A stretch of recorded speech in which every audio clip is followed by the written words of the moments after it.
As twilight descends, a barbecue grill hisses, filling the air with the aroma of cooking meat. A father expertly flips burgers while his children's laughter echoes around the picnic table, painting a picture of an ordinary suburban Saturday night. Suddenly, 3 patrol cars skid to a halt in the driveway. The father gently places his spatula on the grill. Officers swiftly exit their vehicles, hands hovering near their sidearms. The detective takes the lead, striding purposefully across the impeccably manicured lawn. "Hands where we can see them?" The lead officer barks authoritatively. "Is there a problem, officer?" the father asks calmly, raising both palms. Without warning, the second officer shoves him forcefully, causing him to stumble backward. The metal spatula clangs sharply as it hits the concrete. His 8-year-old daughter begins to cry.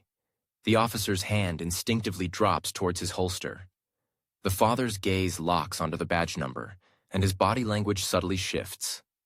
Military training kicks in automatically. These officers are unaware of the caliber of individual they're confronting, but they're about to find out. "Everyone stay calm," Terrell instructs his family, his voice carrying an unusual, commanding tone. Morrison circles him like a predator. "We received reports of suspicious activity. Drug dealing." Sarah steps forward, her voice tinged with incredulity. "Drug dealing? This is our home. We're having dinner." "Ma'am, step back," Stevens interjects, blocking her path. Terrell keeps his hands visible. "Officers, I served my country for 20 years. I work at the community center. You can verify that?" Morrison scoffs. "Sure you did, hero. Let's see some ID." Terrell slowly reaches for his wallet. Morrison snatches it, quickly examining its contents. A driver's license, a Veterans Affairs card, and dog tags on a chain labeled Army Surplus. Morrison tosses the tags onto the concrete, where they jingle against the pavement. Terrell's jaw tightens, but he remains silent. His phone vibrates, an unknown number with a 202 area code. Washington, D.C. Stevens snatches the device. "Washington, D.C.? Probably your dealer." The phone continues to vibrate in Stevens's grasp. Officer Amanda Wilson arrives in a 4th patrol car. She exits her vehicle, surveying the scene. Her eyes narrow as she observes Terrell's perfect posture. Even with his hands raised, he stands with the bearing of a soldier. Wilson spots the dog tags scattered on the ground. Having encountered many veterans, she recognizes the genuine article. "What's the situation?" Wilson asks Morrison. "Neighborhood complaint. Possible narcotics." Morrison pockets Terrell's phone with a satisfied smirk. "Just checking out our local war hero here." The missed Washington call continues to buzz against Morrison's uniform, but he ignores it. Wilson observes Terrell's controlled breathing, his deliberate stance, and the way he positions himself to shield his family while maintaining visual contact with all 3 officers. This isn't panic, it's tactical awareness. "Sir, what branch did you serve?" Wilson inquires. "Army Special Operations," Terrell quietly replies. Stevens snorts. "Special Operations, right? You hear that, Wilson? We got ourselves a Navy." "SEAL Army," Terrell corrects. "Not Navy." The distinction hangs in the evening air. Wilson's training tells her something is amiss. Genuine veterans rarely make such an error when fabricating a story. Morrison spreads his feet wide across the lawn. "We're searching these premises. Everyone line up against the house wall." "You need a warrant for that," Terrell states calmly. "We have probable cause. Suspicious gathering, large groups of people, possible cash transactions happening here." Sarah's voice trembles with confusion. "Cash transactions? We just bought groceries at the store. This is a family barbecue." Stevens advances on the teenage son like a predator stalking its prey. "You carrying anything illegal, kid? Drugs? Weapons?" "Leave my children alone," Terrell says, stepping forward protectively. Morrison slams his palm forcefully against Terrell's chest. "I said back off right now." The impact barely jostles Terrell's solid frame. He absorbs it like a deeply rooted tree trunk. Morrison blinks, genuinely surprised by the unyielding resistance. "Ma'am, you and both kids need to line up facing that wall immediately," Stevens orders Sarah with escalating aggression. "This is pure harassment," Sarah protests. "We haven't done anything wrong. We live here." Wilson steps closer to the scene. "Sir, perhaps we should slow down and—" "Wilson, secure the family members," Morrison sharply interjects. "I'll personally check the vehicle for contraband." Terrell watches Morrison approach his pickup truck with predatory intent. Every muscle in his body tightens with controlled tension. His military training recognizes the setup. He knows exactly what's coming next. His 8-year-old daughter clings tightly to Sarah's leg, sobbing uncontrollably, unable to comprehend why these strangers are shouting at Daddy, why her perfect Saturday evening has dissolved into chaos and fear. Morrison circles the truck bed slowly, like a shark sensing blood. He opens the heavy tailgate with a loud metallic clang that echoes across the neighborhood, pretending to carefully examine the toolbox contents. His hand strategically disappears behind the spare tire. Wilson positions herself protectively between Stevens and the terrified children. Something about this entire situation feels fundamentally wrong. The timeline, the level of aggression, the lack of proper procedure. "Got something interesting here?" Morrison exclaims dramatically. Terrell's hands remain perfectly steady at his sides. He has witnessed this exact performance before. Different country, different uniform, same systematic corruption eroding justice. Morrison emerges from the truck bed, holding a small plastic baggie high, white powder clearly visible inside the transparent plastic. He displays it like a trophy for the gathering crowd. "Well, well, well. Look what we have here, folks." Neighbors emerge from their comfortable homes like moths drawn to a flame. Mrs. Patterson from next door, the Anderson family from across the street, the Martinez couple from 2 houses down. Phone cameras begin recording everything. "That substance is not mine," Terrell states with absolute flatness. "They all say that exact same thing," Morrison responds, carefully sealing the baggie inside an official evidence envelope. "Cocaine, felony possession with clear intent to distribute to minors." Sarah gasps audibly, her hand flying to her mouth. "That's completely impossible. Terrell doesn't even drink alcohol on weekends." Stevens grins with malicious satisfaction. "Looks like your husband's been lying to you for years, lady." Wilson studies Morrison's movements with growing suspicion. Too smooth, too practiced, too rehearsed. She has personally witnessed 3 separate drug busts this month with Morrison leading, the same exact routine every single time. Terrell's combat training automatically analyzes the tactical situation developing around him.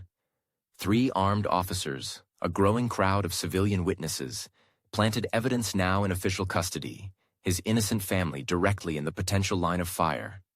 The strategically intelligent move is to remain compliant and patient until backup arrives. "I want to speak with your direct supervisor immediately," Terrell formally requests. Morrison steps much closer, invading personal space. "You'll speak with whoever I decide you speak with, when I decide you speak." The detective's breath carries the stale smell of coffee and cigarettes mixed with something else. His metal badge reflects the bright porch light, badge number 2847 clearly visible. Terrell memorizes the digits automatically through years of military habit. "Dad?" His teenage son's voice cracks with genuine fear and confusion.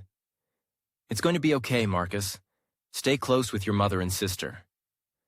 Wilson notices how Terrell keeps his voice completely level despite the circumstances, reassuring his family and projecting calm authority. Most civilian suspects would be screaming by now, calling expensive lawyers, making wild threats and desperate promises. Morrison pulls out standard handcuffs from his belt. "Terrell Johnson, you are officially under arrest." "On what specific charges, officer?" "Possession of controlled substances with intent to distribute, resisting arrest, interfering with a police investigation." "I haven't resisted a single thing you've requested." Stevens laughs with cruel enjoyment. Oh, you're resisting right now, buddy. Asking too many questions. That's resistance. The teenager starts moving forward instinctively. Leave my dad alone. He didn't do anything. Wilson catches Marcus's arm before he reaches the officers. Easy there, son. You need to stay back with your family.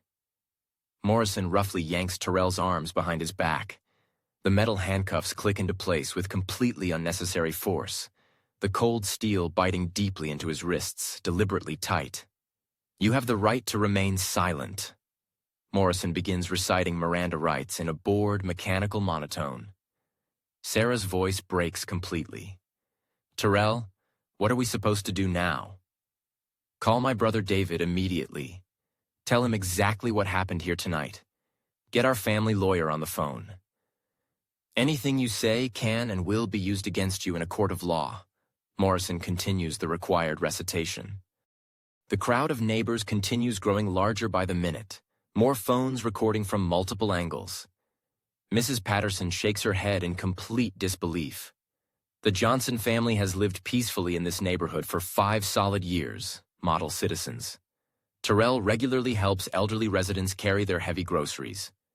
Stevens opens the patrol car door with theatrical flourish. Watch your head there, drug dealer. He shoves Terrell toward the vehicle much too hard, a deliberate excess of force, hoping for a reaction. Terrell doesn't give him the satisfaction of stumbling or crying out. Wilson steps protectively between Stevens and the crying 8-year-old girl.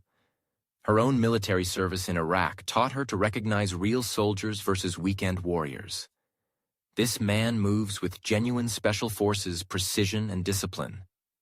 You possess the entitlement to have a legal representative present throughout any interrogation. Morrison concludes the Miranda warning. The throng intensifies its growth. An increasing number of phones are documenting every detail.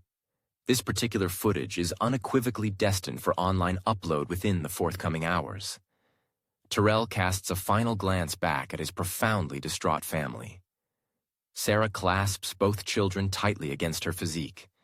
His daughter's tears glisten like precious gems beneath the brilliant street lamps.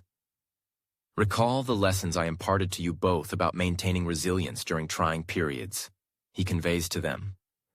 Morrison forcefully slams the substantial car door shut with excessive power. The resulting sound reverberates across the tranquil suburban district, akin to a gunshot disrupting peaceful slumbers. Wilson retrieves her phone as the patrol vehicle vanishes around the street corner. An inexplicable aspect of this entire apprehension does not seem right. Morrison's revelation of evidence felt excessively opportune and rehearsed. She has personally observed a sufficient number of corruption cases throughout her professional tenure to discern the characteristic patterns of misconduct. The patrol car departs from the curb. Terrell occupies the rear seat, handcuffs chafing his wrists. A metallic partition separates him from Morrison and Stevens in the front. One more narcotics trafficker removed from the streets. Stevens mutters to Morrison. The community is already safer, Morrison replies, adjusting his rearview mirror to observe Terrell.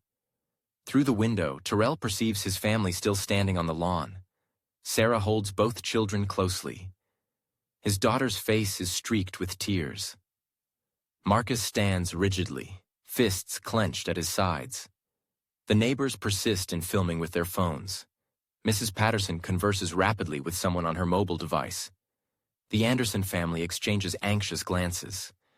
5 years of barbecues, block parties, and cordial discussions. Now they are witnessing their neighbor's arrest as a drug dealer.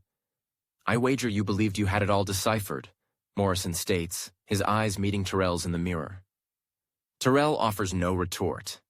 He had learned long ago that silence offers protection when the system becomes tainted. Stevens pivots in his seat.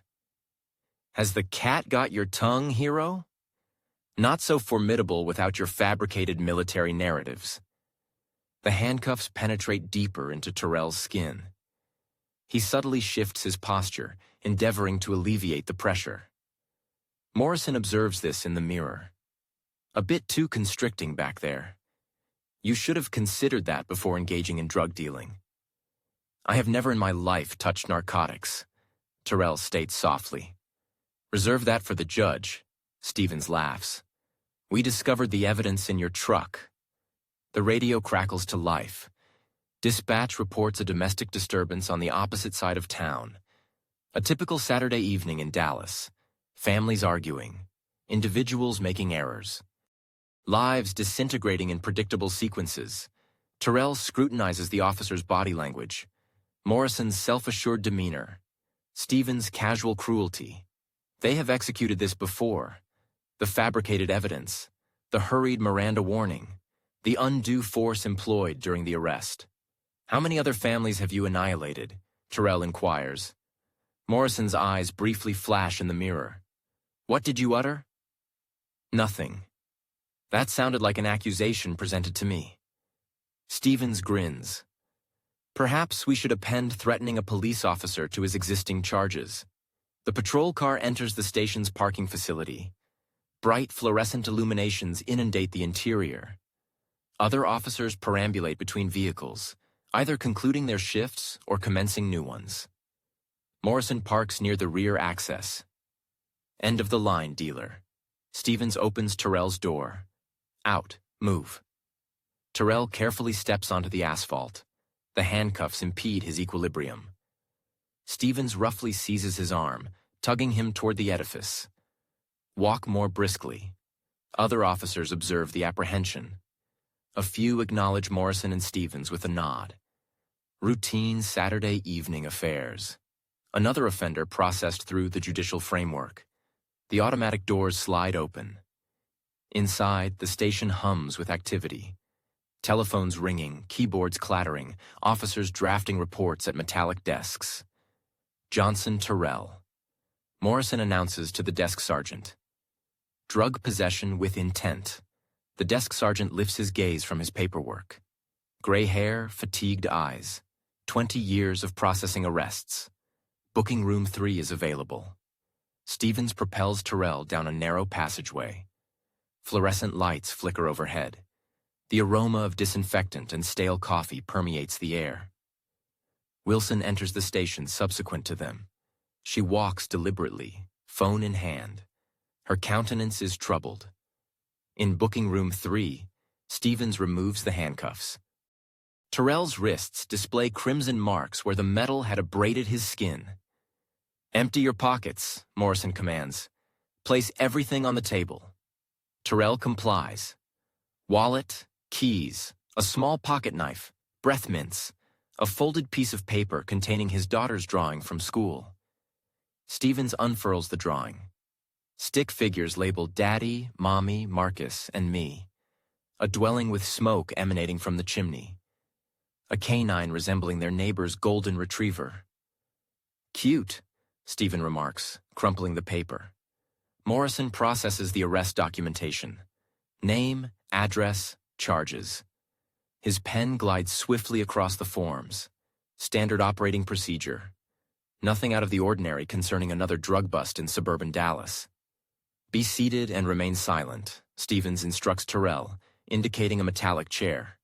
Wilson appears in the doorway. Morrison, may I converse with you? We are in the process of booking. Grant us 10 minutes. It pertains to the arrest. I have some inquiries. Morrison lifts his gaze from his paperwork. What nature of inquiries? Wilson casts a glance at Terrell, then back at Morrison. Background verification questions. Standard affirmation. Stevens laughs. There is nothing to verify. We apprehended him with cocaine. We still need to conduct the check, Wilson insists. Departmental policy. Morrison sighs. Very well, be brief. Wilson nods and vanishes down the hallway. Her footsteps reverberate on the polished flooring. Terrell sits quietly in the metallic chair. His family is likely contacting legal representatives at this very moment. Sarah does not comprehend the workings of the legal system. She will panic, commit errors, place trust in the wrong individuals. The handcuffs click shut with a cold finality around his wrists once more. Morrison prepares the mugshot camera. His daughter's scream still pierces his memory, the sound of innocence being shattered by corruption and deception. Wilson's phone vibrates somewhere in the distance. Multiple times. Urgent dispatches incoming. Wilson occupies her computer terminal in the main bullpen. Her fingers type rapidly across the keyboard. Background check on Terrell Johnson. Standard procedure for any apprehension involving narcotics.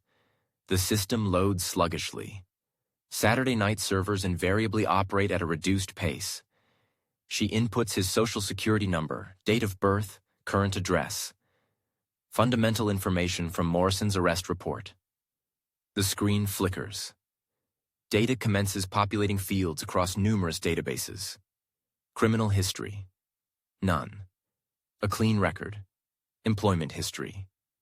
Community Center volunteer coordinator. Part-time mechanic at Anderson's Auto Shop. Previously listed as unemployed for extended durations. Wilson frowns. Protracted gaps in employment history frequently suggest military service. Veterans occasionally encounter difficulties with civilian career transitions. She delves deeper into federal databases. Military service verification. The screen prompts for supplementary authorization codes. Have you discovered anything intriguing? Morrison materializes behind her chair. Wilson does not turn around. Still processing. It requires time on weekends. The individual is a drug dealer. What more do you require knowledge of? Simply adhering to protocol. Her fingers continue typing. Authorization request submitted to the Veterans Affairs database. Morrison draws nearer. His coffee-scented breath causes her skin to crawl. Do not overthink this, Wilson. We located cocaine in his truck. I am aware of what we found. The computer emits a beep. New data populating. Wilson's eyes widen as information fills the screen. Military service, United States Army, 22 years active duty, Special Operations Command, multiple overseas deployments, classification level, top secret, SCI. Holy, Wilson whispers. Morrison reads over her shoulder. What is that supposed to signify? Wilson clicks for further particulars. The screen displays partial information. The majority of the data remains classified above her clearance level. Service branch, Army Special Operations Forces. Unit designation classified. Final rank classified. Discharge status honorable. Decorations classified. This individual was a legitimate Special Forces operative, Wilson states softly. Morrison scoffs. Anyone can counterfeit military records online. Wilson knows better. She completed 2 tours in Iraq with the military police. Authentic military databases do not lie. Classification levels such as this denote serious operators. Delta Force, Navy SEALs. These are individuals who perform actions that never garner news coverage. She picks up her desk phone and dials the Veterans Affairs Verification Hotline. The automated system connects her to a weekend duty officer. This is Officer Wilson, Dallas PD. I necessitate service verification on a suspect currently in custody. The duty officer requests Terrell's information. Wilson provides his full name, social security number, and date of birth. Please hold while I access the file. Wilson waits. Morrison hovers nearby, feigning to review other paperwork. Stevens walks past, retrieving coffee from the break room. Ma'am, the duty officer returns to the line. I will transfer you to my supervisor. Why? This file demands special handling. The line becomes silent. Hold music plays softly. Wilson's heart rate accelerates. Special handling typically signifies one thing in military circles. A new voice comes on the line. Older, more authoritative. This is Sergeant Major Collins. With whom am I speaking? Officer Amanda Wilson, Dallas Police Department. I am conducting a background verification on Terrell Johnson. Yes, sir. A prolonged pause. Papers rustling in the background. Officer Wilson, what is Mr. Johnson's current status? He is in custody on narcotics charges. Another pause. Longer this time. Ma'am, I need to transfer you to the Pentagon. Wilson's stomach lurches. The Pentagon? Stand by. Morrison ceases feigning to work. What is transpiring? I am being transferred to the Pentagon concerning a drug dealer. The line clicks. A different voice answers. Female, professional. This is Colonel Sarah Martinez, Pentagon Personnel Office. Officer Wilson? Yes, ma'am. You're calling about Colonel Johnson? Wilson nearly drops the phone. Colonel? Retired Colonel Terrell Johnson, Medal of Honor recipient. Is he safe? The words hit Wilson like a physical blow. Medal of Honor, the nation's highest military decoration, only given for extraordinary heroism in combat. Ma'am, he's in custody. We arrested him for drug possession. Silence on the Pentagon line. Wilson can hear keyboards clicking rapidly in the background. Officer Wilson, there has been a serious mistake. Colonel Johnson is a national hero. He saved 38 soldiers under enemy fire in Afghanistan. Wilson looks across the bullpen. Morrison processes paperwork at his desk. Stevens jokes with other officers near the coffee machine. None of them understand what they've done. What should I do? Wilson asks quietly. First, ensure his safety. Second, I'm dispatching people to your location immediately. What kind of people? The kind who don't appreciate American heroes being treated like criminals.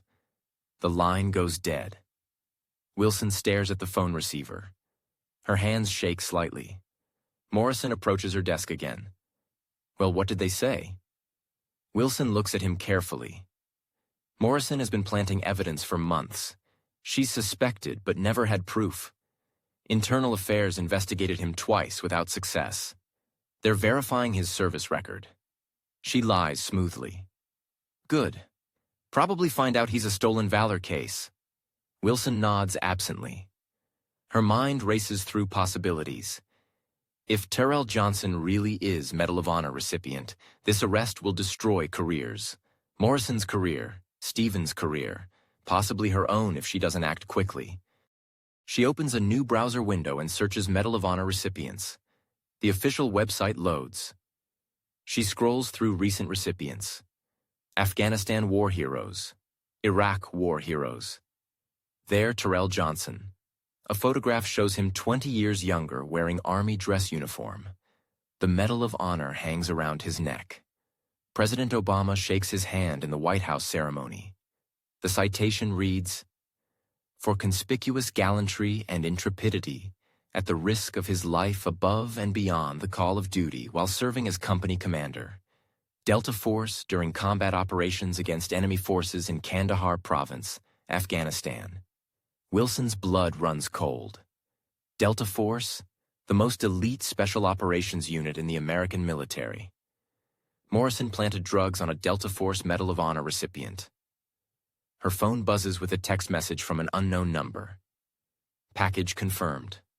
Birds in the air. ETA 20 minutes. Wilson deletes the message immediately. She looks around the bullpen. Normal Saturday night activity. Officers writing reports, phones ringing, coffee brewing. None of them realize that in 20 minutes their world is about to change forever. She stands up from her desk and walks toward the booking rooms. Morrison's evidence planting pattern suddenly makes perfect sense. 3 drug busts this month. Same routine. Same planted evidence. Time to choose sides. Wilson made her choice the moment she took her oath to protect and serve. The Pentagon doesn't send people unless something serious is happening. Wilson walks quickly toward the booking rooms. Her phone buzzes again. Another unknown number. Officer Wilson. Yes, this is General Patricia Miller's aide. We have assets moving to your location. Wilson stops walking. 4-star generals don't get involved in local drug arrests. What kind of assets? The kind that ensure Colonel Johnson's safety. The line disconnects. Wilson stares at her phone. Outside the station windows, she notices unusual vehicle movement. Black SUVs with government plates circling the building. Back in booking room 3, Terrell sits calmly in the metal chair. Morrison finishes processing paperwork. Stevens leans against the wall, scrolling through his phone. Your background check is taking forever, Morrison tells Terrell. Sometimes these things require patience. Terrell replies quietly. Stevens looks up from his phone. Listen to this hero, still playing the role. Terrell's eyes remain focused straight ahead. His military bearing is unmistakable now.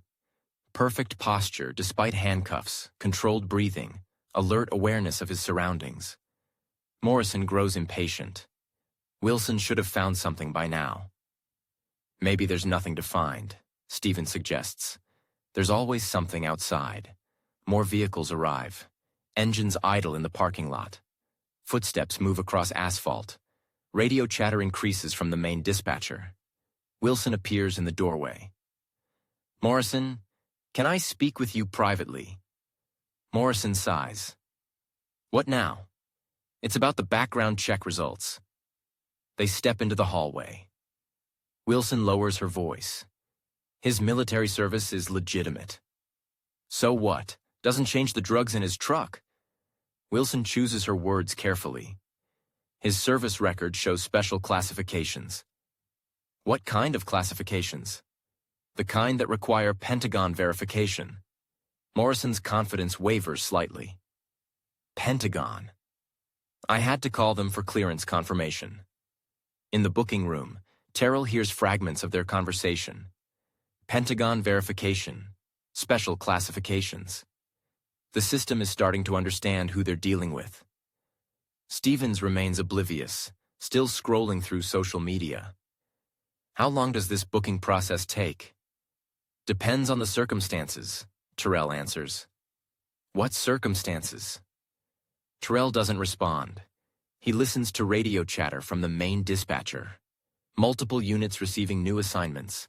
Perimeter patrol requests. Someone is coordinating movement around the station. Morrison returns to the room. His demeanor has changed. Less confident, more nervous. Wilson says, Your military story checks out. It's not a story. Stevens puts away his phone.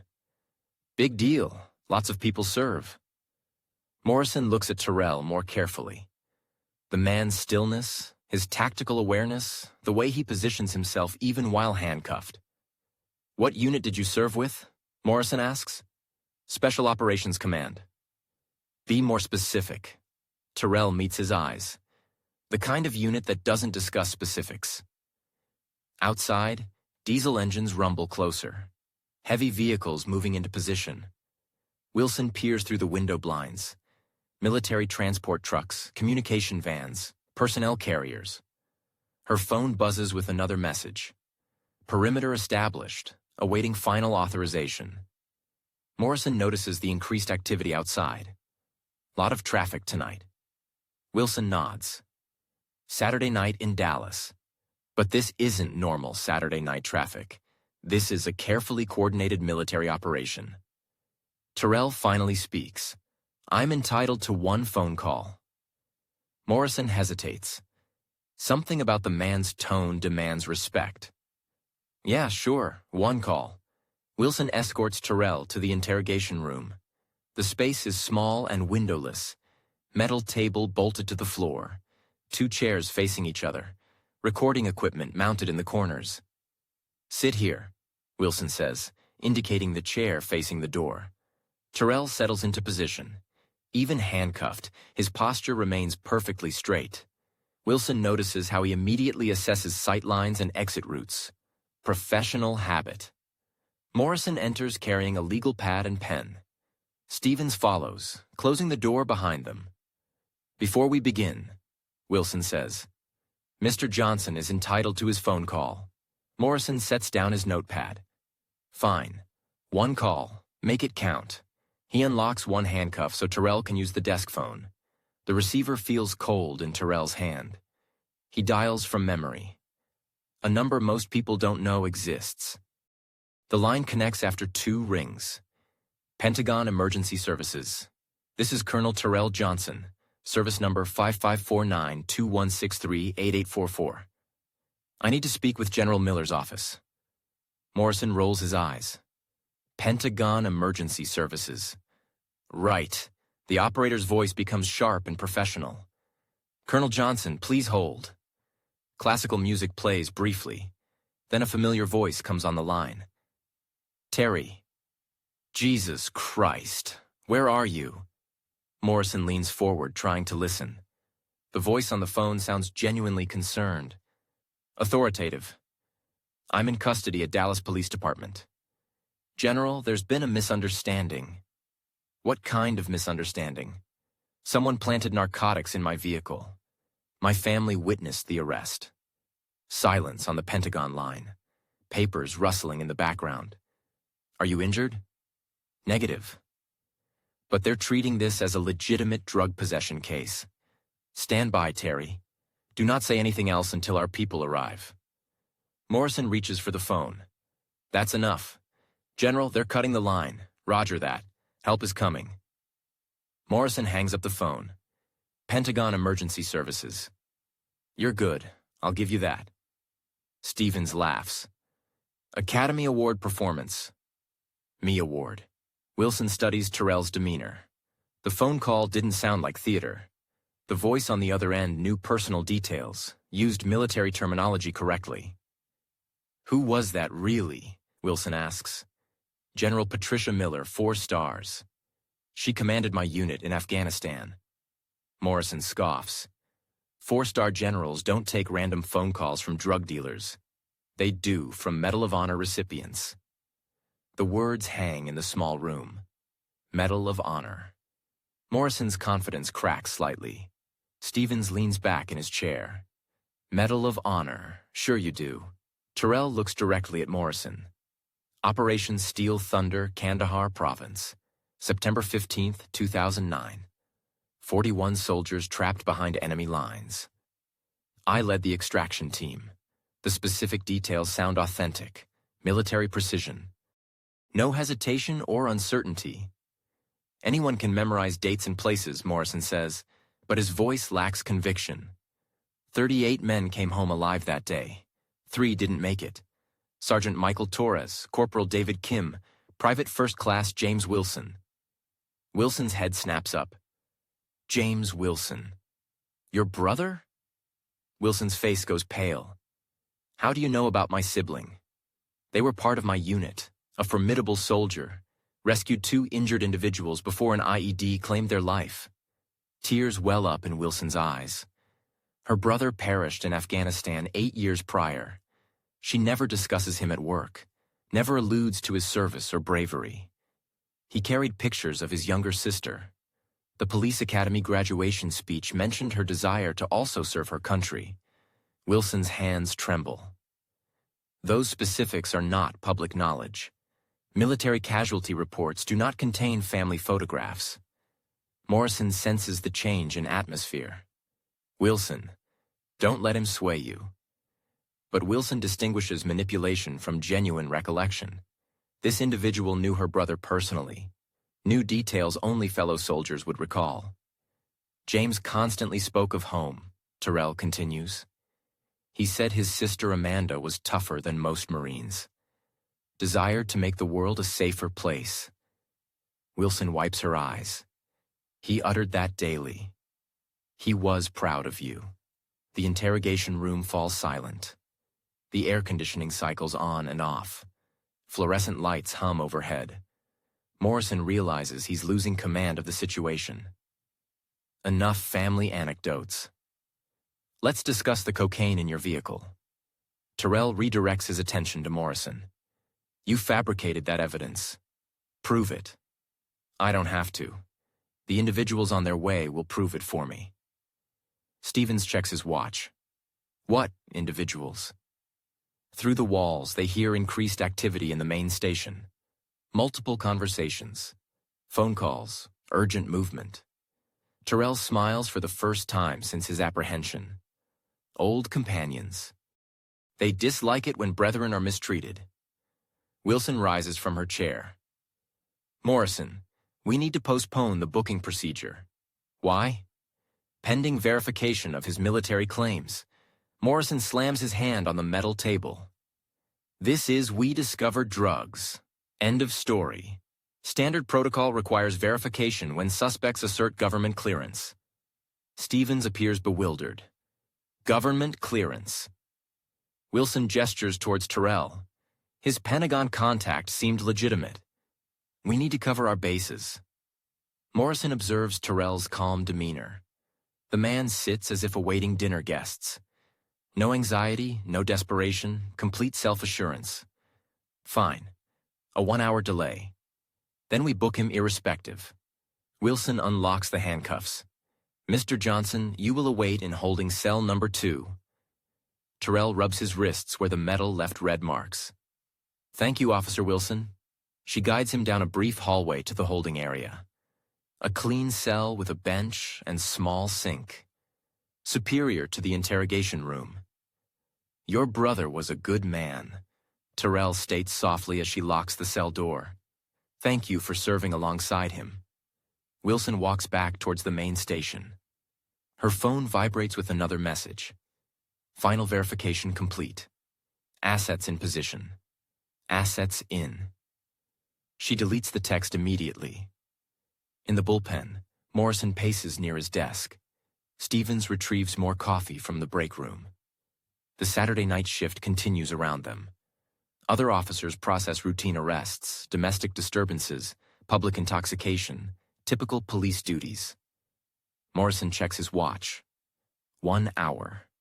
Then I don't care if he purports to be the president. What if his narrative checks out? Wilson inquires. Narratives do not alter physical evidence. Cocaine was in his truck. Wilson knows the truth about Morrison's evidence planting. She has witnessed the pattern too many times, but proving it necessitates careful planning and robust documentation. Outside, diesel engines idle in the parking lot. Heavy vehicles positioning themselves around the edifice. Radio chatter intensifies from the dispatcher station. In holding cell 2, Terrell sits quietly on the metal bench. His training instilled patience under duress. Wait for the opportune moment. Trust your support. Never panic when reinforcements are en route. He checks the wall clock. 23 minutes since his Pentagon phone call. Help arrives in 17 minutes. Morrison is oblivious to what is about to transpire. The front doors of the police station burst open. General Patricia Miller strides through the entrance, 4 stars gleaming on her uniform collar. Behind her, Pentagon officials in dark suits carry briefcases and electronic equipment. The desk sergeant looks up in astonishment. Madam, may I assist you? I am here for Colonel Johnson, Miller announces. Her voice carries absolute authority. Morrison emerges from the break room, coffee mug in hand. He halts abruptly upon seeing the military delegation filling his station lobby. What the hell is transpiring? He mutters. General Miller approaches Morrison directly. Are you the arresting officer? Detective Morrison?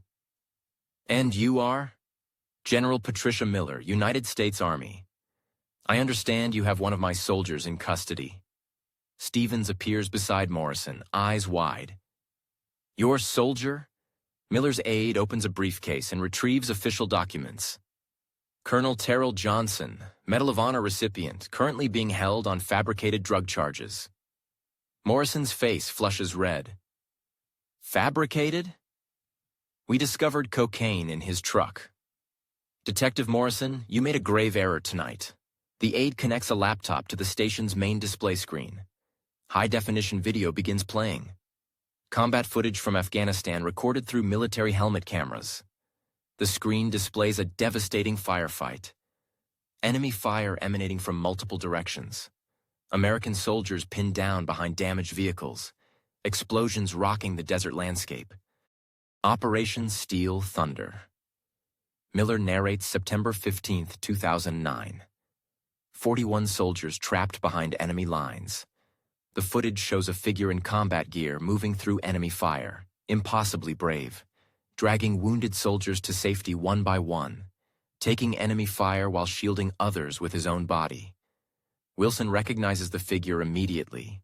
Same build, same decisive movements, same tactical awareness she witnessed during the arrest. That's Colonel Johnson, Miller continues. He made 7 trips through enemy fire, saved 38 men. Morrison stares at the screen in growing horror. The footage is undeniably authentic. Military timestamp, GPS coordinates, Official combat documentation. Stevens shakes his head. This does not alter the drugs we found. Miller's aide produces another document. Polygraph examination results from Colonel Johnson's Medal of Honor investigation. Perfect truthfulness scores on all questions regarding drug use. Polygraphs are not admissible in court, Morrison protests weakly. This one is, Miller replies. Presidential Medal of Honor recipients undergo extensive background verification. Drug use, criminal activity, moral character. Colonel Johnson passed every test. The aide plays audio from the White House ceremony. President Obama's voice fills the station. Colonel Terrell Johnson demonstrated extraordinary heroism under enemy fire. His actions saved 38 American lives. This nation's highest honor recognizes his selfless courage and dedication to his fellow soldiers. Ceremonial music follows the president's words. The actual Medal of Honor presentation recorded by White House photographers. Morrison's coffee mug slips from his fingers. It crashes on the floor, spilling brown liquid across the polished tiles. Wilson steps forward. General, there's something else you should be aware of. Miller turns toward her. Yes. Detective Morrison has a pattern of evidence planting. 3 similar arrests in the past month. Same routine, same planted evidence. Morrison spins toward Wilson. You mendacious language detective, Miller warns coldly. Wilson continues. I've been documenting his activities. Suspicious drug discoveries. Convenient evidence placement always in cases involving minorities. The aide opens a secure tablet. Pentagon intelligence has been tracking corruption in local law enforcement. Detective Morrison's activities triggered our monitoring systems. More evidence appears on the main screen. Surveillance footage from previous arrests. Morrison planting evidence in suspect vehicles. The same plastic baggie used in multiple cases. Identical routine performed with different suspects. Stevens backs away from Morrison. Jesus Christ, Ray, what have you done? Morrison's face turns pale. That footage is fake, manipulated. Miller's aide produces forensic analysis reports. Plastic baggie fingerprint analysis. Detective Morrison's fingerprints are the only ones on the evidence bag, not the suspect's fingerprints, just Morrison's. The implications strike everyone simultaneously. Morrison handled the drugs before planting them, never bothered wearing gloves. Assumed no one would check. Wilson pulls out her phone and displays recorded audio. I've been recording Morrison's activities for internal affairs. Morrison's voice plays through the phone speaker. Another drug dealer off the streets? Community safer already than Stevens' voice. Guy thought he had it all figured out. Morrison's voice again. They all articulate that exact same sentiment. The casual discussion of evidence planting, the practiced routine, the complete absence of genuine investigation. General Miller's expression hardens. Detective Morrison, you planted narcotics on a Medal of Honor recipient, a man who risked his life to save American soldiers. Morrison attempts one last desperate defense. You cannot prove anything. Miller nods to her aide. More documents emerge from the briefcase. Security camera footage from the Johnson residence. The aide announces Pentagon intelligence maintains protective surveillance on high-value military assets. New footage plays on the screen. Crystal clear video of Morrison's evidence planting. His hand disappearing behind the spare tire with the plastic baggie. The entire fabrication recorded in perfect detail. Stevens slumps into a nearby chair. Ray, you idiotic son of a... Morrison realizes his career is over. His freedom is over. Everything is over. Wilson approaches General Miller. Madam, what transpires now? Detective Morrison and Officer Stevens are under arrest for civil rights violations. Federal charges. The FBI will process them. As if summoned by her words, FBI agents entered the station, displaying professionalism and efficiency. They handcuffed Morrison and Stevens with the same casual routine Morrison had once employed on innocent suspects. Morrison struggled against the restraints, exclaiming, "You can't do this." An FBI agent immediately began, "You have the right to remain silent. Anything you say can and will be used against you." The very Miranda rights Morrison had once recited in haste were now meticulously applied to him with perfect legal precision. General Miller proceeded toward the holding area, with Wilson escorting her to cell number 2. Terrell rose upon seeing his former commanding officer. Despite his civilian attire and years of separation, military respect remained an automatic response. "General Miller," Terrell acknowledged. "Hello, Terry. I'm sorry this happened," Miller replied. Wilson unlocked the cell door, and Terrell stepped out, a free man once more. "How's Sarah? How are the kids?" he inquired. Miller smiled. "The FBI is explaining everything to your family. Full apology, complete exoneration. Your daughter wants to see the Medal of Honor." Terrell's eyes brightened. "She's never seen it. Time to change that." They walked together toward the station exit. Behind them, Morrison and Stevens were being processed for federal crimes, evidence gathered, rights explained, and justice served. Wilson followed the group outside. "Colonel Johnson," she called out. Terrell turned back. "Yes." "Thank you for serving with my brother James. Thank you for serving with honor tonight. James would be proud." Wilson wiped away tears. Her brother had tragically lost his life fighting alongside this man. Tonight, she honored his memory by prioritizing truth over corruption. General Miller's convoy prepared to depart, military vehicles surrounding the police station like protective shields. Terrell glanced back at the building one last time. "Will they face real consequences?" Miller nodded grimly. "Federal civil rights violations carry serious prison time. Their law enforcement careers are over. Justice served. Honor restored. Truth triumphant over corruption." The convoy moved through Dallas, heading towards Terrell's home, towards his family, towards the life that corrupt officers had attempted to destroy. Morrison and Stevens sat in FBI custody, finally comprehending the repercussions of targeting American heroes. The convoy arrived at Terrell's house just as the sun set over suburban Dallas. News vans lined the street, and camera crews positioned themselves on neighboring lawns.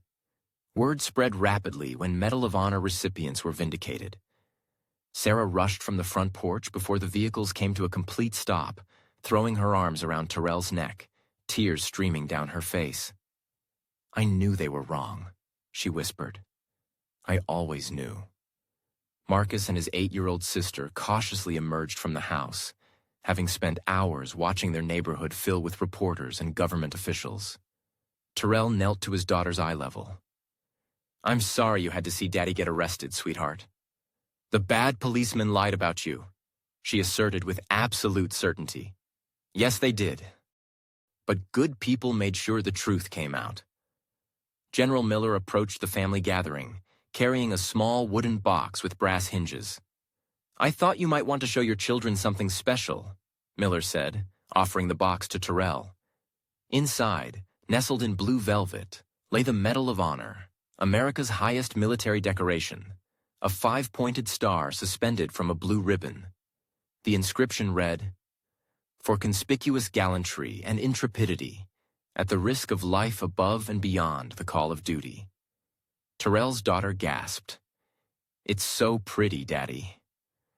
"This medal represents the 38 soldiers your father saved," Miller explained to the children. "He risked his life so other families could see their loved ones come home." Marcus gently touched the medal. "Dad, why didn't you ever tell us?" "Heroes don't need to announce themselves," Terrell replied. "They just do what's right when the moment demands it." Neighbors gathered respectfully at the property line. Mrs. Patterson tearfully apologized for not speaking up during the arrest. The Anderson family brought homemade cookies. The Martinez couple offered to assist with anything the family needed. A local news reporter approached with a microphone. "Colonel Johnson, how do you feel about tonight's events?" Terrell carefully considered his words. "I feel grateful that the system worked. Officer Wilson chose courage over convenience. She investigated when others accepted easy answers. What message do you have for Detective Morrison?" "I hope he learns that integrity matters more than statistics." police officers swear to protect and serve. Tonight showed the difference between officers who honor that oath and those who betray it. General Miller addressed the growing crowd of reporters. Colonel Johnson saved 38 American soldiers in Afghanistan. He came home and continued serving his community quietly. Tonight, corrupt officers targeted him because of prejudice and assumptions. They learned that American heroes come in all shapes and colors. Camera flashes illuminated the evening sky. This story would undoubtedly lead tomorrow's news cycle. Medal of Honor recipient vindicated, corrupt police exposed, justice served through proper channels. Wilson arrived in her personal vehicle and approached Terrell hesitantly. "Colonel, I want to apologize for my department's actions." Terrell shook her hand firmly. "Officer Wilson, you represent the best of law enforcement. Your integrity tonight prevented a grave injustice. I kept thinking about my brother James. What he would want me to do? He would be proud. You honored his memory by choosing truth over loyalty." Wilson wiped her eyes. "What happens to Morrison and Stevens?" "Federal charges, civil rights violations. They'll face serious prison time," Miller answered. "The FBI doesn't take kindly to officers who abuse their authority." Inside the house, Terrell's daughter carefully held the Medal of Honor, studying its intricate details, the weight of American history in her small hands. "Daddy, were you scared when you saved those soldiers?" Terrell sat beside her on the couch. "Yes, sweetheart. Fear is natural, but courage means doing what's right, even when you're scared. Like Officer Wilson tonight." "Exactly like Officer Wilson." Sarah brought coffee for the adults gathered in their living room. General Miller, Wilson, FBI agents wrapping up paperwork. Their home filled with individuals dedicated to justice and truth. The local police chief arrived to offer personal apologies. Internal Affairs will investigate Morrison's entire career. Every arrest, every evidence discovery, every case that might involve planted evidence. "How many other families suffered like yours tonight?" the chief asked Terrell. "That's what your investigation needs to determine. Justice delayed is justice denied." Outside, the crowd of supporters continued growing. Veterans from nearby communities, police officers who respected integrity, community leaders who recognized Terrell's volunteer work. A young soldier in dress uniform approached the house, removing his cap respectfully. "Colonel Johnson, I'm Sergeant Rodriguez. You saved my father in Afghanistan. He's talked about you every day for 12 years. Terrell stood and saluted the young man. "Your father was a brave soldier. How is he?" "Good, sir. He named me after you. Terrell Rodriguez." More stories emerged as the evening continued. Children of rescued soldiers, fellow veterans who served under Terrell's command, community members whose lives he had touched through quiet service. The barbecue grill still sat in the backyard, forgotten burgers now cold. What had begun as a simple family dinner had transformed into a lesson about heroism hiding in plain sight. General Miller prepared to leave with her Pentagon delegation. "Terry, the Army owes you another debt tonight." "No debt, General. Just doing what's right." "The President wants to meet your family. White House ceremony next month." Terrell's daughter clapped her hands. "We're going to meet the President." "If you want to," Miller smiled. As the official vehicles departed, the neighborhood slowly returned to normal. Reporters packed their equipment, and government officials completed their documentation. Justice served. Truth revealed. Honor restored. Terrell stood on his front porch, an arm around Sarah's shoulders. Their children played safely in the yard. The community gathered around them with renewed respect and understanding. "What now?" Sarah asked. "Now we remember that heroes walk among us every day. They drive trucks.